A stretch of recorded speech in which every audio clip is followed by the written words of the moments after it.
El silencio de la madrugada en San Cristóbal de las Casas se rompió con el grito desgarrador de la hermana Refugio.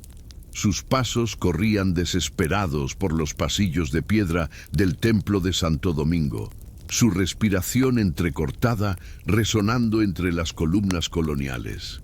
¡Padre Evaristo! ¡Padre Evaristo! ¡Venga pronto! Su voz quebrada despertó a los primeros fieles que llegaban para la misa del alba. En la sala lateral del templo, donde días antes se había celebrado la misa de cuerpo presente de don Raimundo Valdés, yacía un hombre de 42 años. Julián Valdés, el heredero principal de la fortuna cafetera más antigua de Chiapas, tenía los ojos abiertos mirando hacia el techo tallado en madera, pero ya no veían nada. El padre Evaristo llegó corriendo, sus sandalias franciscanas golpeando contra el suelo de piedra. Al ver el cuerpo, se santiguó 3 veces seguidas. ¡Dios santo! Hermana Refugio, no toque nada. Llame inmediatamente a las autoridades. Pero había algo extraño en la escena. Junto al cuerpo de Julián, 3 objetos parecían haber sido colocados deliberadamente. Un pequeño pendrive negro, una llave antigua con una etiqueta que decía Bodega 3, Santa Aurelia, y un papel amarillento con una sola palabra escrita a máquina: hoy. A las 6 de la mañana, cuando el detective Alejandro Herrera llegó desde Tuxtla Gutiérrez, la noticia ya corría como pólvora entre los comerciantes del mercado y las tejedoras del barrio de Guadalupe. El hombre que acababa de heredar las tierras más extensas de café en la región, el mismo que 3 días antes había discutido acaloradamente con una mujer rubia de acento extranjero durante la lectura del testamento, ahora estaba muerto. «Detective Herrera», lo saludó el comandante local. «Tenemos un problema muy delicado. La familia Valdés lleva 4 generaciones en San Cristóbal. Esto va a sacudir toda la ciudad». Alejandro, un hombre de 38 años con experiencia en casos complejos, examinó el cuerpo sin tocar las evidencias. ¿Quién encontró el cuerpo? La hermana Refugio, a las 5:15. Dice que vino temprano a preparar el altar para la misa del Día de Muertos. Y estos objetos, señaló hacia el pendrive, la llave y el papel. Estaban exactamente así cuando llegamos, como si alguien quisiera que los encontráramos. Alejandro se acercó más al rostro de Julián. No había señales evidentes de violencia, pero algo no cuadraba. Los labios tenían un color ligeramente azulado y había un olor dulzón en el ambiente, mezclado con el aroma a incienso del templo. «Necesito que nadie más entre aquí hasta que llegue el forense. Y quiero hablar con todos los que estuvieron presentes en la lectura del testamento hace 3 días». En ese momento, una mujer morena de unos 30 años se acercó. Vestía ropa sencilla, pero llevaba una cámara profesional al hombro. «Detective, soy Camila Arriaga, del periódico local. ¿Es cierto que Julián Valdés fue asesinado?» «Señorita, esto es una escena del crimen. No puedo...» «Yo estuve en la lectura del testamento», lo interrumpió Camila. «Vi la discusión entre Julián y esa mujer extranjera. Ella decía llamarse Elena Whitmore, pero hablaba español con acento raro. Muy raro para ser completamente gringa». Alejandro la miró con interés. Esta información no estaba en el reporte inicial. «¿Qué tipo de discusión?» Julián gritaba que ella era una impostora, que no tenía derecho a nada de la herencia de su padre. Pero la licenciada Mercedes de la Vega, la abogada de la familia, tenía documentos que probaban lo contrario. El detective sintió que el caso se complicaba rápidamente. Una herencia, una misteriosa mujer extranjera y ahora un heredero muerto en circunstancias sospechosas. «Señorita Arriaga, necesito que me acompañe a hacer una declaración formal. Y dígame, ¿dónde está esa mujer ahora? ¿Elena Whitmore?» Camila miró hacia el altar mayor del templo, donde las velas del Día de Muertos comenzaban a ser encendidas por los fieles. «Eso, detective, Es lo que todos en San Cristóbal nos estamos preguntando. Desapareció la misma noche después de la lectura del testamento. Y lo más extraño es que se llevó solo una maleta pequeña, pero dejó atrás algo que podría cambiar todo lo que creemos saber sobre los Valdés. ¿Qué había dejado Elena?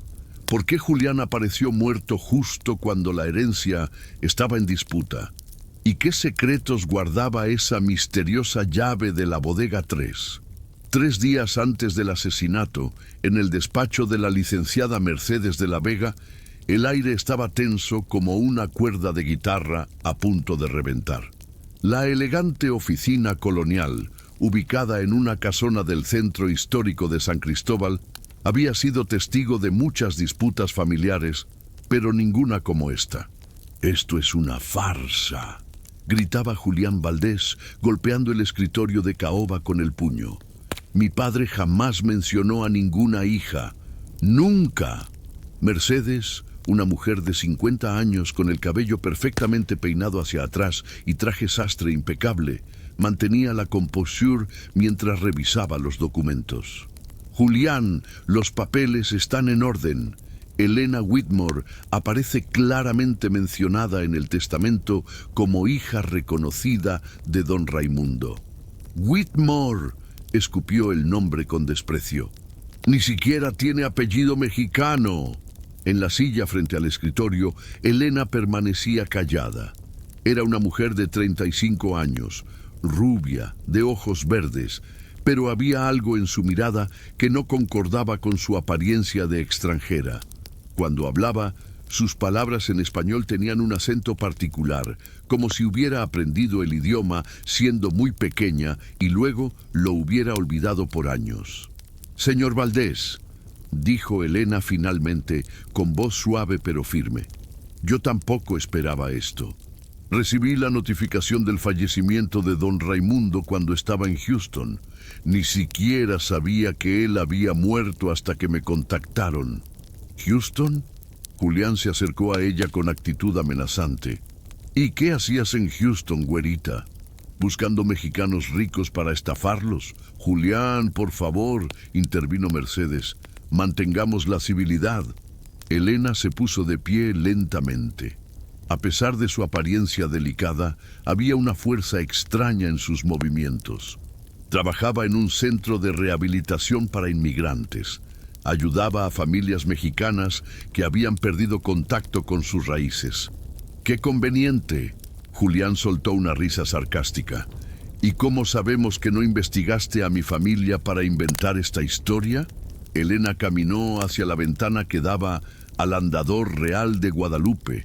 Sus ojos se perdieron entre las casas coloniales de colores pastel. «Sé que la casa principal tiene un patio central con una fuente de talavera azul. Sé que en el segundo piso hay una habitación que da al oriente, donde el sol entra todas las mañanas. Y sé que en esa habitación hay un ropero de cedro que huele a café y a rosas secas». El silencio se hizo pesado. Julián palideció. «Cualquiera pudo haberte dicho eso. Sé que detrás del ropero, en la pared, hay una grieta en forma de corazón», continuó Elena sin voltear. «Y sé que mi mamá solía poner ahí cartas que nunca envió». Mercedes intercambió una mirada preocupada con Julián. «Esos detalles no aparecían en ningún documento público». «¿Quién era tu madre?», preguntó la abogada. Elena se dio la vuelta. Por primera vez, sus ojos mostraron una tristeza profunda. «Ariadna Márquez. Trabajaba en la fábrica Santa Aurelia hasta que...». «¡La fábrica de textiles!». Julián se acercó más. «Esa fábrica se quemó hace más de 30 años. Murieron 17 personas». «18», corrigió Elena. «Mi madre fue la 18ª. Estaba embarazada de 6 meses cuando murió en el incendio». Mercedes revisó rápidamente entre sus papeles. «Pero si tu madre murió embarazada, entonces tú...». «Nací 2 días después del incendio. Los médicos lograron salvarme, pero ella no sobrevivió. Don Raimundo pagó todos los gastos médicos y me mandó a una familia adoptiva en Estados Unidos. La tensión en la habitación era palpable». Julián caminaba de un lado a otro como un animal enjaulado. Esto no puede ser cierto. Mi padre nunca me habló de ningún bastardo. No era un bastardo. Elena alzó la voz por primera vez. Mis padres se casaron en secreto 2 semanas antes del incendio. Tengo el acta matrimonial. Mercedes extendió la mano. ¿Puedo verla? Elena sacó de su bolso un sobre amarillento. Dentro había un papel antiguo con sellos oficiales. Matrimonio civil celebrado en Comitán de Domínguez, Chiapas. Raimundo Valdés Herrera y Ariadna Márquez Castellanos. 15 de septiembre de 1989. «Mentiras», gritó Julián. «Todo esto son mentiras». Pero Mercedes examinaba el documento con una lupa. Los sellos parecían auténticos. El papel tenía la textura correcta para la época. «Julián, necesito verificar esto en el registro civil de Comitán. Si es real». «Si es real, ¿qué?». La voz de Julián sonaba desesperada. Si es real, Elena tendría derecho no solo a parte de la herencia, sino también a reclamar las reparaciones que don Raimundo nunca pagó a las familias de las víctimas de Santa Aurelia. Estamos hablando de millones de pesos. En ese momento, alguien tocó suavemente a la puerta. Era Carmen Revueltas, la contadora de la familia Valdés. Una mujer morena de 40 años, siempre impecablemente vestida, que había sido la mano derecha de don Raimundo durante los últimos 15 años, y también la amante secreta de Julián durante los últimos 5. Licenciada Mercedes, perdón por interrumpir. Julián, necesito hablar contigo urgentemente. Es sobre las cuentas bancarias de tu padre. Julián miró a Elena con odio puro. Esto no se va a quedar así, güerita. Mi familia construyó este imperio durante 4 generaciones. No voy a permitir que una oportunista venga a destruirlo todo. Pero Julián no sabía que Carmen había escuchado toda la conversación desde el pasillo. Y tampoco sabía que esa misma noche Elena visitaría en secreto la casa familiar buscando algo que confirmaría para siempre su verdadera identidad. La casa de los Valdés se alzaba imponente en el barrio de El Cerrillo, con sus muros de adobe pintados de amarillo canario y sus ventanas de hierro forjado. Esa noche, mientras San Cristóbal dormía bajo el manto de estrellas chiapanecas, Elena caminaba sigilosamente por el jardín trasero. La cerradura de la puerta de servicio cedió fácilmente. Elena sonrió con tristeza. Recordaba que esa puerta nunca había funcionado bien. Sus pasos la llevaron directamente al segundo piso, como si un instinto profundo guiara sus movimientos. La habitación que daba al oriente estaba exactamente como la recordaba en sus sueños fragmentados. El ropero de cedro seguía ahí, desprendiendo su aroma característico a café y rosas secas. Con manos temblorosas, Elena movió el pesado mueble. Ahí estaba, la grieta en forma de corazón en la pared de adobe. Metió los dedos en la hendidura y sacó un pequeño sobre de papel manila. Dentro había fotografías descoloridas y una carta escrita con letra femenina y delicada. «Mi querida Elena», comenzaba la carta. «Si estás leyendo esto, significa que logré cumplir mi promesa de esconder esta verdad hasta que fueras lo suficientemente grande para entenderla. Tu papá, Raimundo, es un buen hombre, pero la sociedad de San Cristóbal nunca aceptaría que se casó con una simple tejedora. Por eso decidimos mantener nuestro matrimonio en secreto hasta después de tu nacimiento». Elena sintió lágrimas corriendo por sus mejillas. En las fotografías se veía a una mujer morena, de rasgos indígenas, abrazando a un joven Raimundo. En otra foto, la misma mujer aparecía con el vientre abultado, sonriendo junto a don Raimundo, frente a la fábrica Santa Aurelia. De pronto, escuchó pasos en la escalera. Rápidamente guardó las fotografías y la carta, colocó el ropero en su lugar y se escondió detrás de las cortinas. La puerta se abrió y entró Julián, acompañado de Carmen. «¿Estás seguro de que nadie nos vio entrar?», susurró Carmen. «Carmen, mi amor, esta es mi casa. Puedo entrar cuando quiera». Elena contuvo la respiración. Desde su escondite podía verlos claramente. Carmen llevaba en las manos un maletín negro y parecía nerviosa. Julián, esto me da muy mala espina. ¿Y si esa mujer realmente es tu hermana? ¡No es mi hermana! Julián golpeó la pared con frustración. Es una estafadora que investigó a mi familia y fabricó documentos falsos. Pero la licenciada Mercedes dice que los papeles parecen auténticos. Mercedes está vieja. Ya no ve bien los detalles. Mañana vamos a contratar a un experto en documentos falsos para que demuestre que todo es mentira. Carmen abrió el maletín. Dentro había fajos de billetes y varios documentos. Julián, encontré algo en las cuentas de tu padre que te va a interesar. Y que también va a interesarle mucho al padre Evaristo.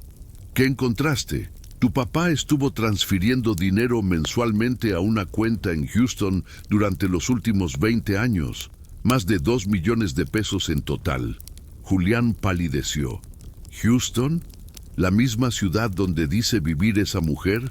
Exactamente. Y hay algo más. Las transferencias se hacían siempre el mismo día cada mes. El día que murió Ariadna Márquez en el incendio de Santa Aurelia. Elena sintió que el mundo se tambaleaba. Su padre adoptivo en Houston siempre le había dicho que un benefactor anónimo pagaba sus estudios y manutención. Nunca imaginó que fuera... Carmen, necesito que investigues esa cuenta de Houston. Necesito saber exactamente a nombre de quién está. Ya lo hice. Carmen sacó un documento del maletín. La cuenta está a nombre de Elena Márquez Whitmore. Márquez como apellido de soltera, Whitmore como apellido adoptivo. El silencio fue ensordecedor. Julián se dejó caer en una silla. Entonces, ¿es verdad? ¿Realmente es mi hermana? Eso parece, pero hay algo más, mi amor, algo que podría arruinarnos a todos. Carmen sacó otro documento. Tu padre tenía un seguro de vida por 50 millones de pesos, pero también tenía deudas pendientes con las familias de Santa Aurelia por más de 100 millones. Si Elena reclama su herencia legítima y además exige las reparaciones por la muerte de su madre, ¿qué pasaría? Tendríamos que vender todas las tierras de café, la casa, todo, y aún así no alcanzaría para pagar. Julián se puso de pie bruscamente. Eso jamás va a pasar. Mi familia no va a perder todo por culpa de una bastarda que ni siquiera conocemos. Pero Julián, legalmente ella tiene derecho. Me vale lo que diga la ley. Esta es mi herencia, mi familia, mi tierra. Y voy a hacer lo que sea necesario para protegerla. Carmen lo abrazó, pero Elena pudo ver miedo en sus ojos. ¿Qué vas a hacer? Mañana voy a hablar con Mercedes. Le voy a proponer un arreglo. Si esa mujer acepta irse de San Cristóbal para siempre y renuncia a cualquier reclamación, le damos 500,000 pesos y que se largue. Y si no acepta, la sonrisa de Julián fue fría como el viento de montaña. Entonces tendremos que ser más persuasivos. Elena esperó hasta que se fueron para salir de su escondite. Sus manos temblaban mientras releía la carta de su madre. Ahora entendía por qué sus padres adoptivos siempre evitaban hablar de México, por qué la habían criado con tanto secretismo sobre su origen, pero también entendía algo más. Estaba en peligro real. Salió de la casa por la misma puerta trasera, pero no se dirigió al hotel donde se hospedaba. En lugar de eso, caminó por las calles empedradas hasta llegar al templo de Santo Domingo. Necesitaba un lugar sagrado para pensar, para decidir qué hacer con la verdad que acababa de descubrir. No sabía que alguien más la había seguido hasta ahí. Alguien que también tenía sus propios secretos que proteger. El Día de Muertos estaba a solo 24 horas de distancia y en San Cristóbal los muertos no siempre descansan en paz. El Día de Muertos amaneció en San Cristóbal con un cielo gris plomo que parecía presagiar desgracias. En el mercado de Santo Domingo, las vendedoras de flores cempasúchil pregonaban sus productos mientras las familias compraban velas y pan de muerto para honrar a sus difuntos.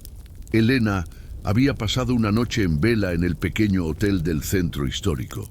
Las cartas de su madre y las fotografías estaban esparcidas sobre la cama como piezas de un rompecabezas que finalmente comenzaba a tomar forma. Pero su tranquilidad se rompió cuando alguien tocó suavemente a la puerta. Señora Whitmore. Era una voz femenina, joven. Elena abrió con cautela.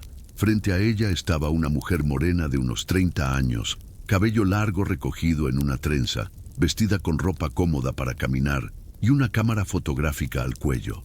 Soy Camila Arriaga, periodista del Cuarto Poder. Necesito hablar con usted urgentemente. No tengo nada que declarar a la prensa. No es para una entrevista. Camila miró nerviosamente hacia el pasillo. Es sobre su seguridad. ¿Puedo pasar? Elena dudó, pero algo en los ojos de la periodista la convenció. La dejó entrar. Ayer por la noche estuve fotografiando la celebración del Día de Muertos en el cementerio cuando vi algo extraño. Camila sacó su cámara y mostró la pantalla. Mire esta foto. En la imagen se veía a Julián Valdés hablando con un hombre mayor vestido con sotana franciscana frente a una tumba adornada con flores. ¿Quién es él? El padre Evaristo Maldonado, administrador de la parroquia de Santo Domingo.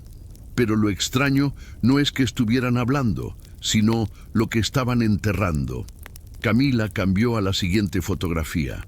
En ella se veía claramente a Julián entregando un sobre grueso al sacerdote, quien lo guardaba en una pequeña caja metálica antes de enterrarla junto a la tumba. ¿Por qué me enseña esto?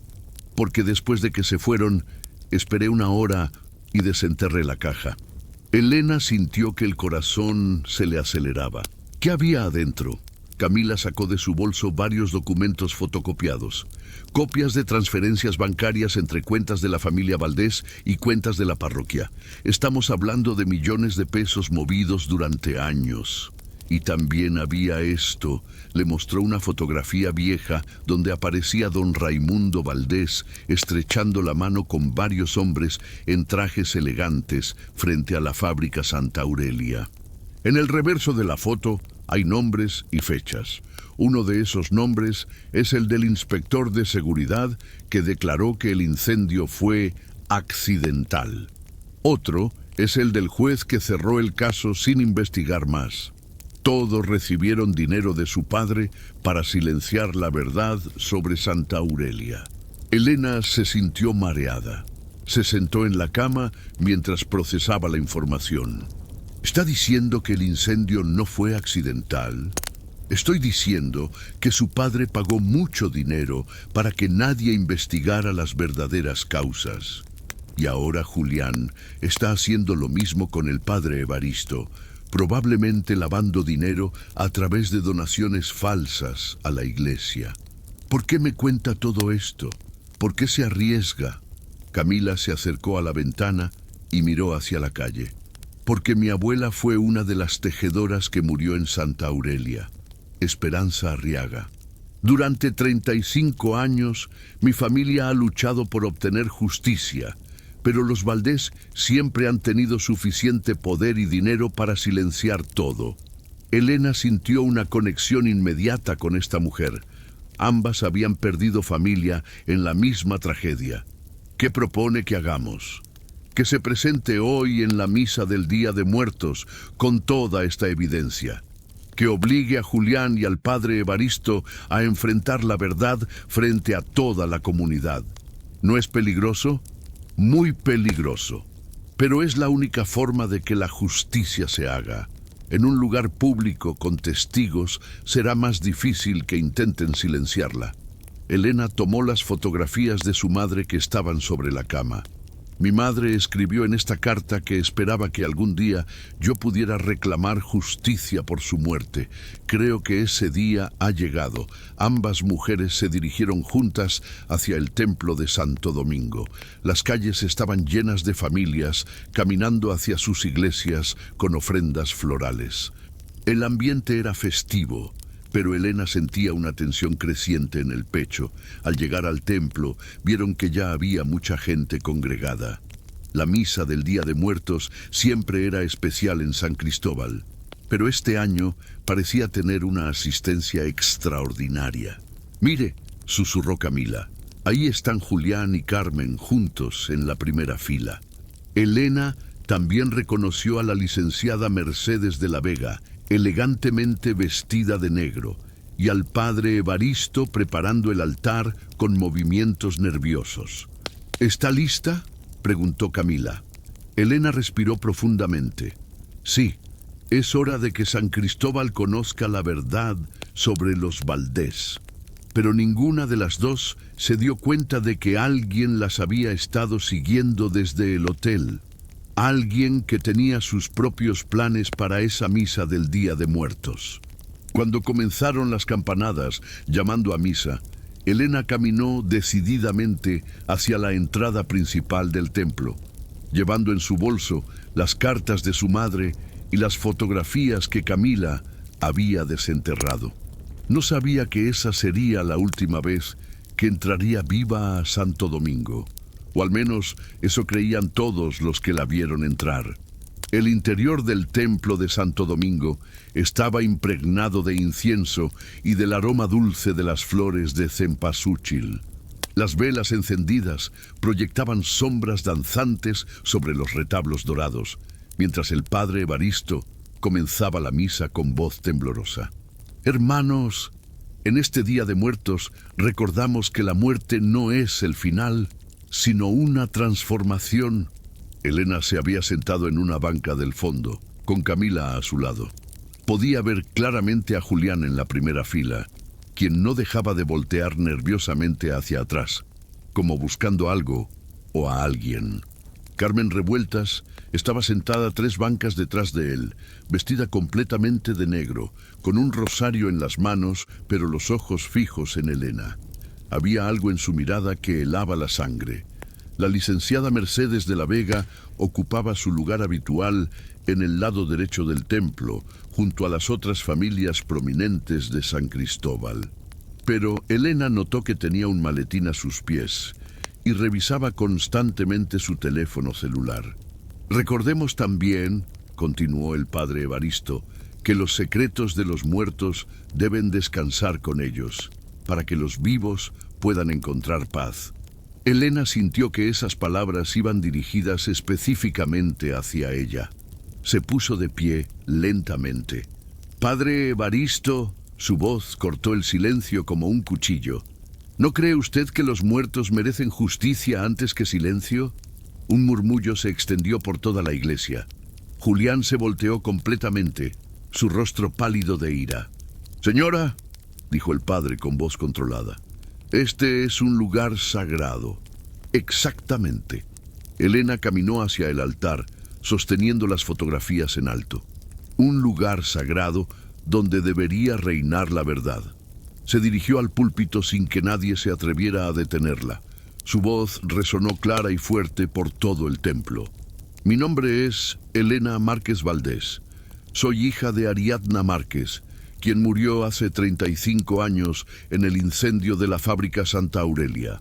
Y vengo a reclamar justicia para ella y para todas las familias que han esperado tanto tiempo». «Esto es una profanación», gritó Julián poniéndose de pie. «Sáquenla de aquí». Pero Elena continuó. «Durante años, la familia Valdés ha pagado sobornos para ocultar la verdad sobre ese incendio. Tengo las pruebas de las transferencias bancarias, los nombres de los funcionarios comprados, las fotografías que nuestro padre, guardó como evidencia». Camila comenzó a tomar fotografías de toda la escena. El murmullo de la gente se convirtió en gritos de sorpresa y indignación. «¡Mentiras!», gritó Carmen desde su lugar. «¡Todos son mentiras!». «¿Mentiras?». Elena mostró la carta de su madre. «Es mentira esta carta donde Ariadna Márquez cuenta cómo don Raimundo sabía que las condiciones de seguridad en Santa Aurelia eran peligrosas, pero mantuvo la fábrica funcionando para no perder dinero». El padre Evaristo intentó recuperar el control. «Hermanos, por favor, mantengamos la calma». «No», Una voz anciana se alzó desde la multitud. «Ya basta de calma. Mi hija también murió en Santa Aurelia». Más voces se sumaron. Elena vio que varias personas mayores se ponían de pie, con lágrimas en los ojos. Familias que habían guardado silencio durante décadas comenzaron a hablar. Mi esposo era supervisor en la fábrica. Nos amenazaron para que no habláramos. Los Valdés compraron a todos los jueces. Nunca recibimos ni un peso de compensación. Julián estaba desesperado. Se acercó amenazadoramente hacia Elena. «Vas a arruinar a toda mi familia por venganza». «No es venganza», Elena lo enfrentó sin miedo. «Es justicia. Y además, Julián, yo también soy tu familia. Somos hermanos. Tú no eres mi hermana, eres una oportunista». En ese momento, Mercedes de la Vega se acercó al altar con su maletín. «Elena tiene razón», anunció con voz firme. «Tengo aquí el testamento completo de don Raimundo, incluyendo las cláusulas que establecen un fondo de reparación para las familias de Santa Aurelia. Un fondo de 100 millones de pesos». «Mercedes, no», gritó Julián. «Ese fondo», continuó la abogada, «debía haberse activado inmediatamente después de la muerte de don Raimundo, pero fue bloqueado para proteger los intereses de la familia». Carmen se puso de pie bruscamente. «Esto se acabó», gritó. «Julián, vámonos de aquí ahora mismo». Pero Julián no se movía. Estaba mirando fijamente a Elena con una mezcla de odio y algo más. «¿Reconocimiento? ¿Sabes una cosa, Elena?», dijo con voz extrañamente calmada. «Tienes los mismos ojos que mi padre, los mismos ojos verdes. Siempre me pregunté de dónde los había sacado yo». Elena sintió un escalofrío. Por primera vez, Julián la estaba viendo realmente como su hermana. «Julián, podemos resolver esto juntos. Podemos hacer justicia y mantener unida a la familia al mismo tiempo». «Sí», Julián sonrió, pero era una sonrisa extraña. «Tienes razón. Creo que es hora de que resolvamos esto, definitivamente». Carmen se acercó a él y le susurró algo al oído. Elena no pudo escuchar qué, pero vio que Julián asentía. «¿Saben qué?», dijo Julián dirigiéndose a toda la congregación. «Creo que deberíamos continuar esta conversación en un lugar más privado. Elena, te invito a que vengas conmigo y Mercedes a la sacristía. Podemos revisar todos los documentos con calma». Elena miró a Camila, quien negó discretamente con la cabeza. Algo no estaba bien. «Prefiero que hablemos aquí, frente a todos». «Insisto». La voz de Julián se volvió más firme. «En la sacristía. Ahora». El padre Evaristo se acercó. «Quizás sea lo mejor. Podemos revisar todos los documentos eclesiásticos que también están involucrados». Elena sintió que se cerraba una trampa a su alrededor, pero también sabía que si no iba, nunca obtendría acceso a toda la verdad.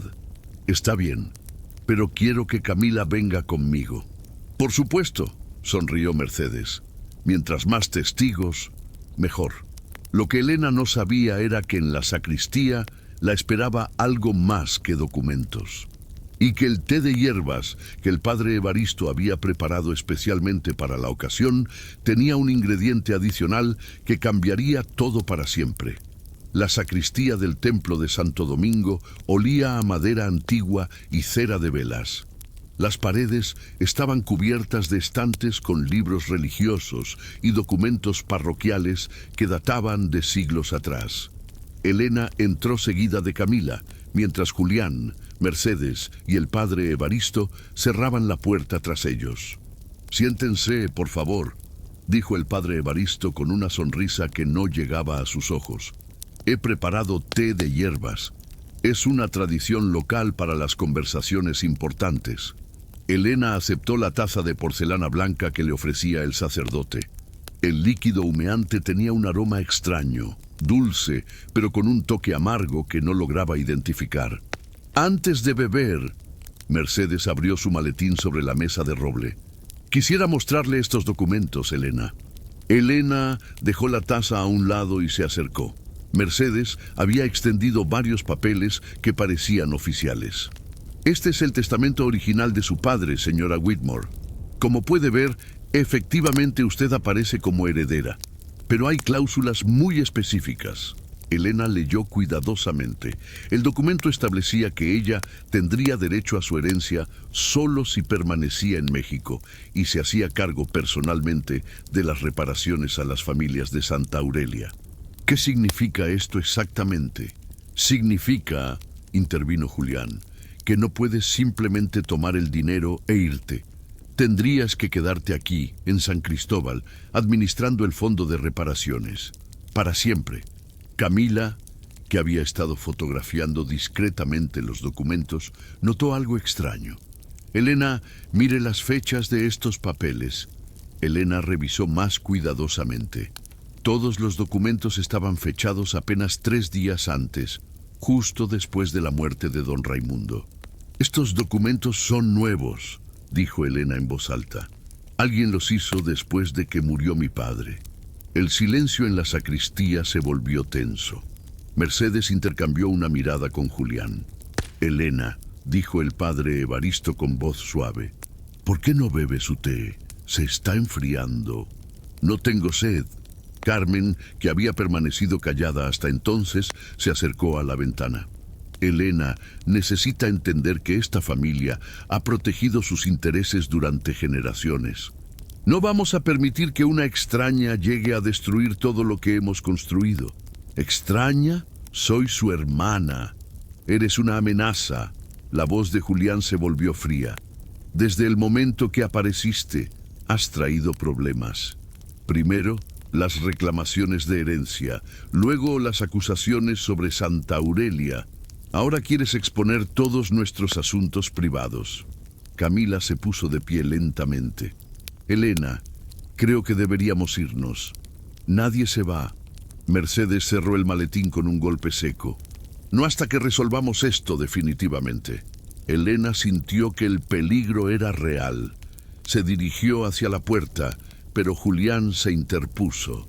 No seas tonta, Elena. Bebe tu té y hablemos como hermanos.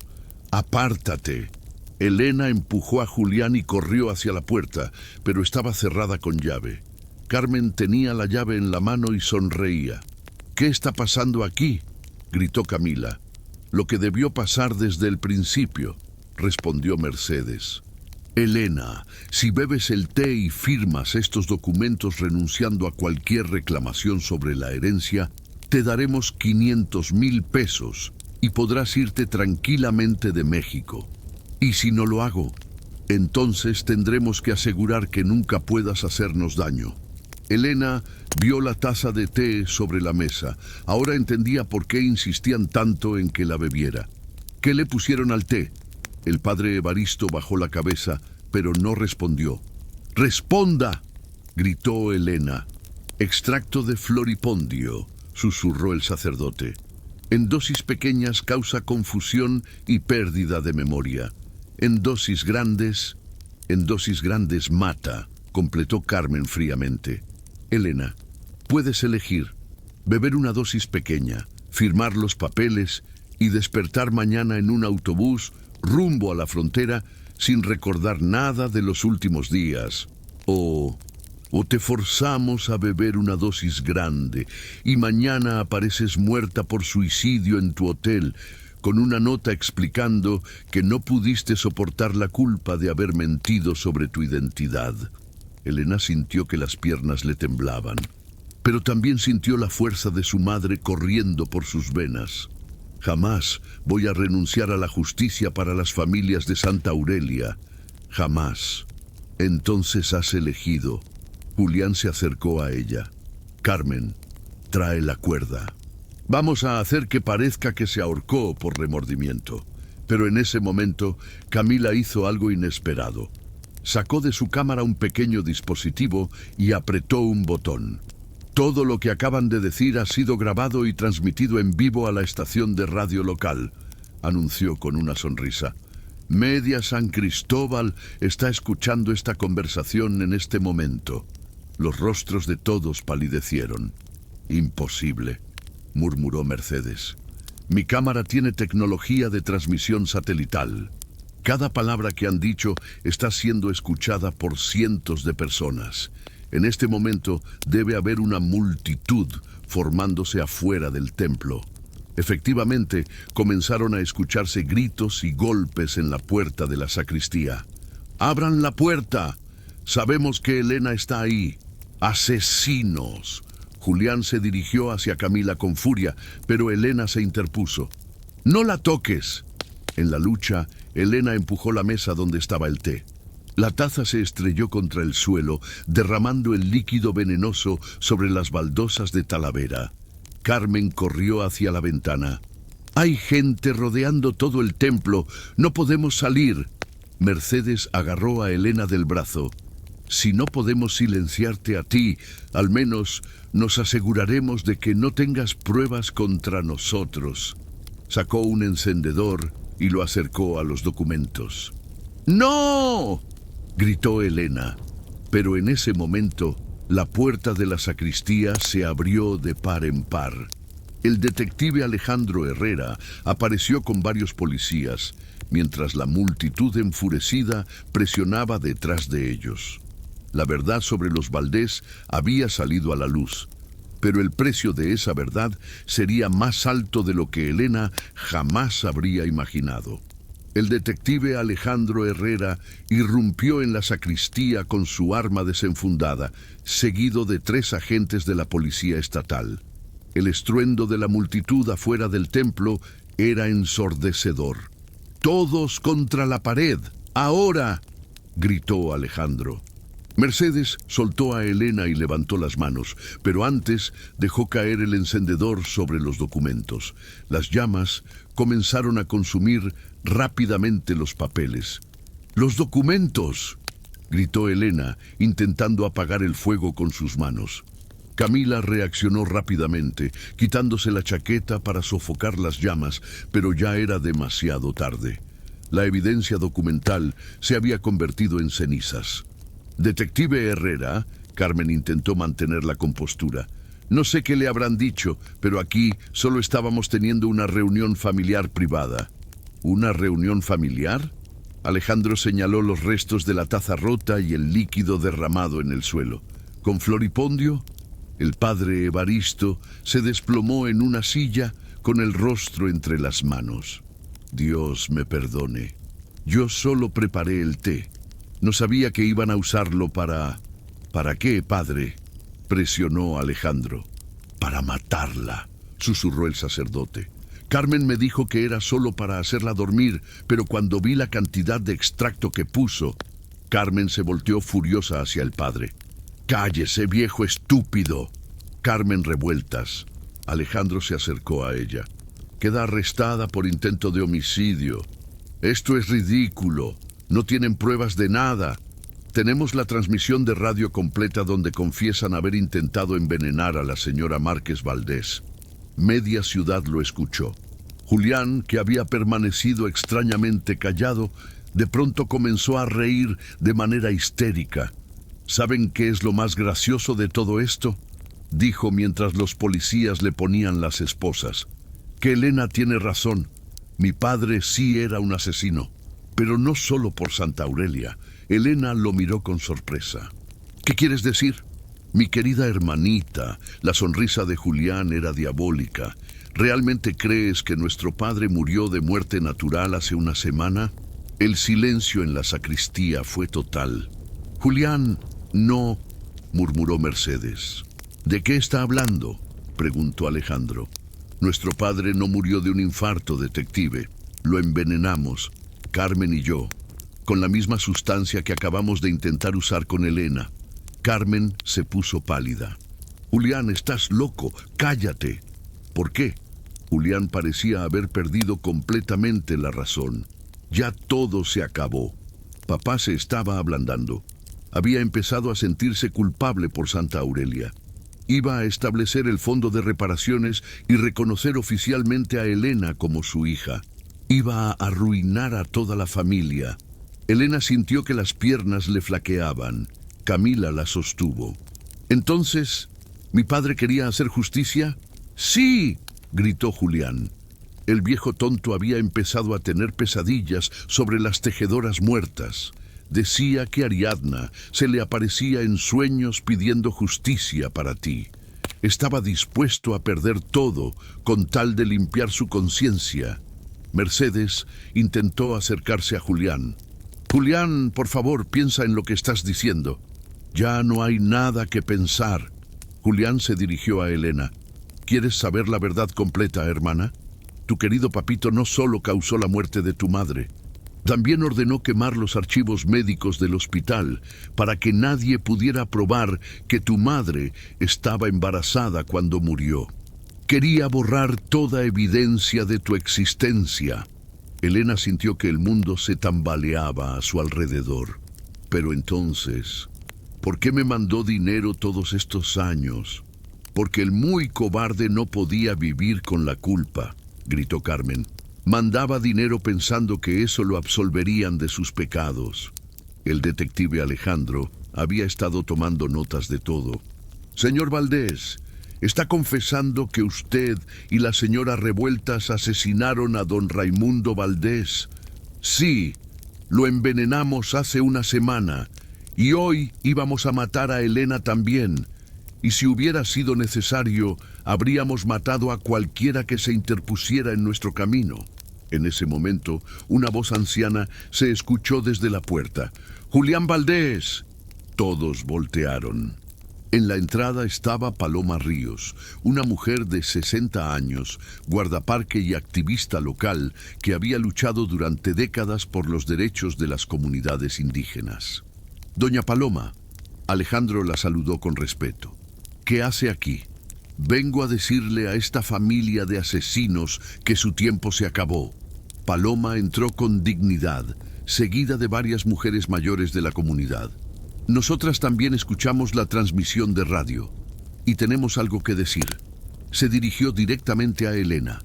Hija, yo conocí a tu madre.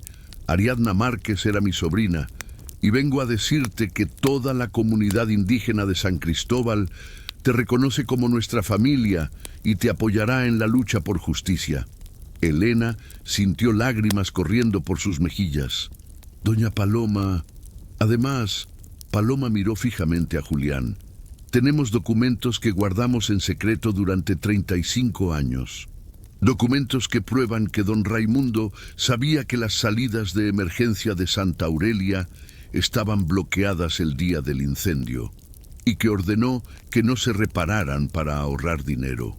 Mercedes palideció. Esos documentos están en poder de las autoridades federales desde esta mañana, sonrió Paloma. Esta familia ya no podrá comprar jueces ni funcionarios. La justicia federal se hará cargo del caso. Alejandro miró a todos los presentes. Carmen Revueltas, Julián Valdés, Mercedes de la Vega y padre Evaristo Maldonado quedan arrestados por los asesinatos de don Raimundo Valdés y por intento de asesinato contra Elena Márquez Valdés. Pero mientras los arrestados eran sacados de la sacristía, Elena no podía dejar de pensar en una cosa. Su padre había querido hacer justicia al final, y ella iba a asegurarse de cumplir ese último deseo, costara lo que costara. 6 meses después, el Museo de Textiles de Chiapas en San Cristóbal de las Casas inauguraba una exposición especial titulada Ariadna y las tejedoras de Santa Aurelia, Memoria y Justicia. Elena Márquez Valdés, vestida con un huipil bordado que había pertenecido a su madre, cortaba el listón inaugural mientras las cámaras de televisión nacional registraban el momento histórico. El detective Alejandro Herrera, que se había convertido en un amigo cercano durante el proceso judicial, observaba la ceremonia con satisfacción. El caso Valdés había sido el más complejo de su carrera, pero también el más gratificante. ¿Cómo se siente, detective?, le preguntó Camila Arriaga, quien ahora trabajaba como corresponsal para un periódico nacional después de que su reportaje sobre los Valdés ganara el Premio Nacional de Periodismo de Investigación. Me siento en paz, respondió Alejandro. Por primera vez en años, siento que la justicia realmente se hizo. Carmen Revueltas había sido condenada a 30 años de prisión por el asesinato de don Raimundo y el intento de asesinato de Elena. Durante el juicio, se reveló que había sido ella quien preparó personalmente el veneno que mató al patriarca, mezclando floripondio con su medicamento para el corazón. Julián Valdés recibió 25 años por complicidad en el asesinato de su padre y por intento de homicidio. Su confesión histérica en la sacristía había sido clave para resolver el caso, pero los peritos psiquiátricos determinaron que estaba mentalmente capacitado para enfrentar el juicio. Mercedes de la Vega fue sentenciada a 20 años por lavado de dinero, obstrucción a la justicia y complicidad en los intentos de asesinato. Durante el proceso se descubrió que había estado desviando fondos de la herencia durante años, utilizando cuentas fantasma en paraísos fiscales. El padre Evaristo recibió la sentencia más leve, 15 años por complicidad y lavado de dinero a través de donaciones falsas a la parroquia.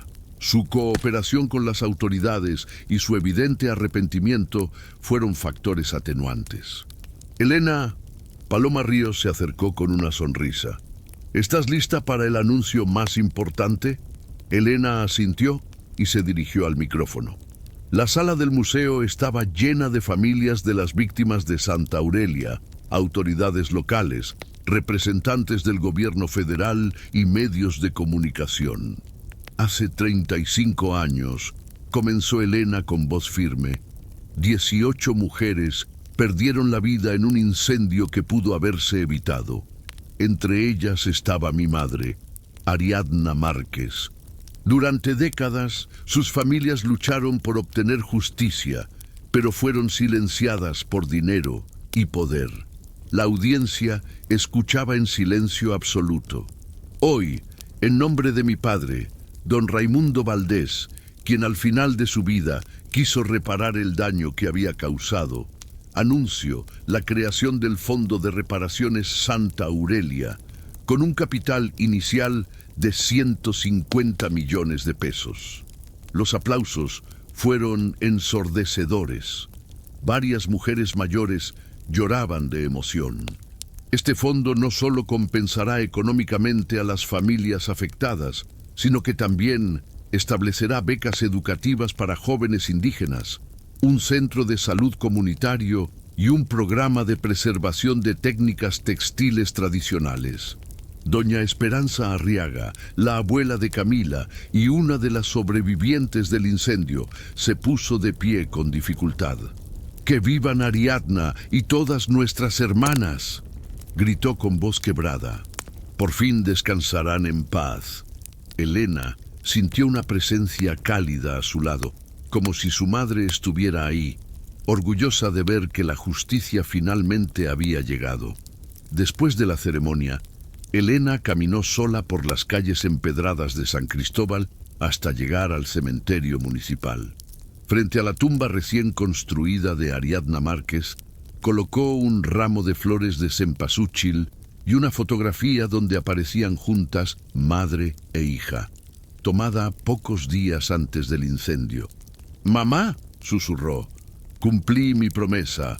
La verdad salió a la luz y las familias recibirán justicia. Pero lo más importante es que ahora sé quién soy realmente».